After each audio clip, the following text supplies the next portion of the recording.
At virtual SRMUN, delegates may move for a suspension of the meeting for a moderated caucus, which allows the facilitation of substantive debate. A delegate's moderated caucus motion must specify an overall time limit, a speaker's time, and a specific topic for discussion.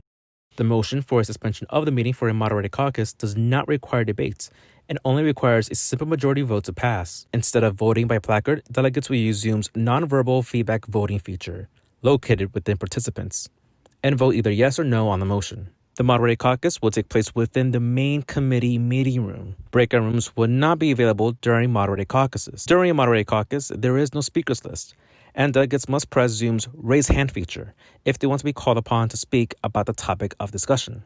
A delegate can and will be ruled out of order if their speech does not address the topic of the moderated caucus. If no delegate wishes to speak during a moderated caucus, the caucus shall immediately end. A moderated caucus may be extended only twice, but only after the caucus has ended. Also, there is no yielding of time in moderated caucuses.